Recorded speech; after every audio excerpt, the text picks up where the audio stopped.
In April 2025, U.S. President Donald Trump shocked the world by launching a campaign called Denial of Freedom.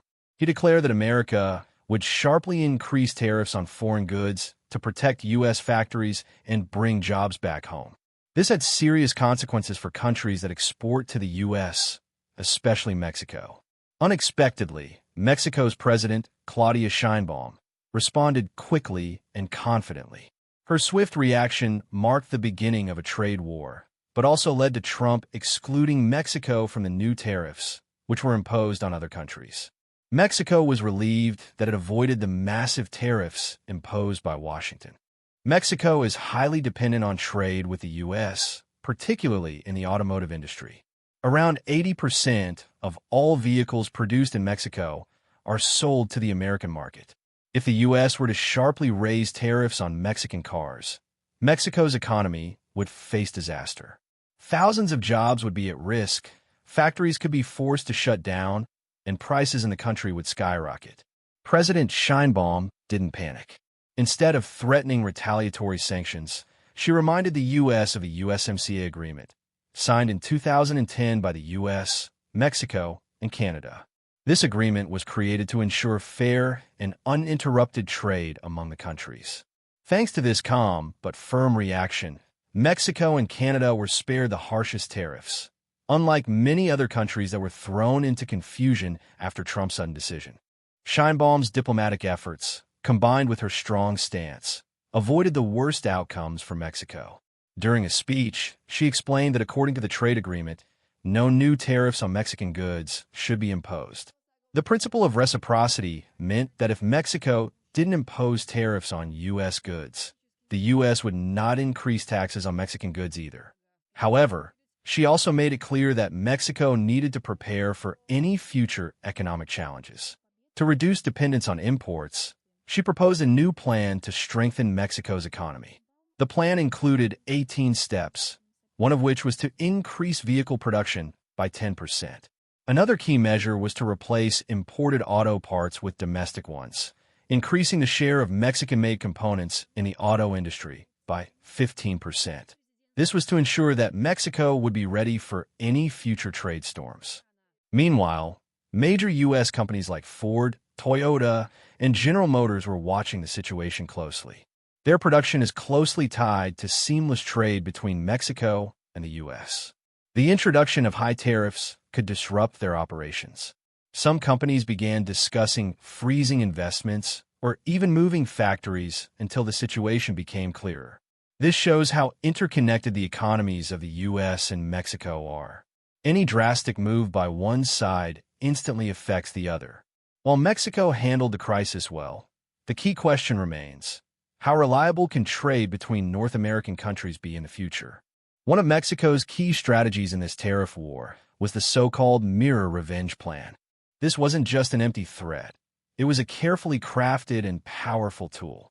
Mexico designed a set of targeted tariffs aimed at the most vulnerable U.S. exports, focusing on crops like corn and soybeans. These are critical to the economy of the U.S. Midwest, and the U.S. government, particularly lawmakers in states like Iowa and Texas, relies heavily on these industries. In response, U.S. auto manufacturers and agricultural associations started quietly pressuring Trump, urging restraint. This kind of behind-the-scenes negotiation helped avoid further escalation of the conflict. One of Mexico's strongest levers was oil. The U.S. receives around 600,000 barrels of Mexican oil daily, primarily for refining on the Gulf Coast. As global oil supply disruptions continued, particularly due to the war in Eastern Europe, Mexican oil became even more valuable. When Sheinbaum hinted that Mexico might cut oil exports or impose taxes, U.S. oil companies quickly raised alarms in Congress. The fear was that higher oil prices would lead to increased costs for everything from logistics to food, which would spark voter dissatisfaction. This situation showed that Mexico has significant leverage that the U.S. cannot ignore. At the same time, Mexico has been working on strengthening its own oil industry to reduce reliance on exports to the U.S. Another significant issue in this ongoing conflict was migration. To address concerns about illegal border crossings, President Sheinbaum sent 10,000 National Guard troops to curb illegal immigration. Within 2 months, the number of illegal crossings dropped by 22%. At the same time, Sheinbaum opened shelters and created safe routes for migrants, earning her international recognition for her humanistic approach. In an interview, Sheinbaum also took the opportunity to criticize the U.S. for contributing to Mexico's drug cartel problems, pointing out that 70% of the weapons used by Mexican cartels come from the U.S. This was a direct challenge to America's role in Mexico's internal issues. The conflict over the naming of the Gulf of Mexico was another flashpoint in U.S.-Mexico relations. In 2025, President Trump issued an executive order to rename the Gulf the American Gulf, claiming it was a matter of American national pride. This sparked an immediate backlash in Mexico, which views the Gulf as an important part of its national identity. Sheinbaum publicly opposed the renaming, calling it a violation of Mexico's sovereignty. Google Maps, at the time, updated its maps to reflect the new name in the U.S., but kept the original name for users in other countries. Mexico's response was firm. Sheinbaum demanded that the original name be restored, emphasizing the importance of national pride and historical significance. Despite the tensions with the U.S., Sheinbaum's popularity has soared in Mexico, with approval ratings reaching 82%. This surge in support can be attributed to her strong leadership and the way she has handled external threats. By remaining calm and focused, she has managed to unite the Mexican people behind her, showing that a nation can stand firm even when facing a superpower like the U.S. However, the question remains, how sustainable is Sheinbaum's popularity?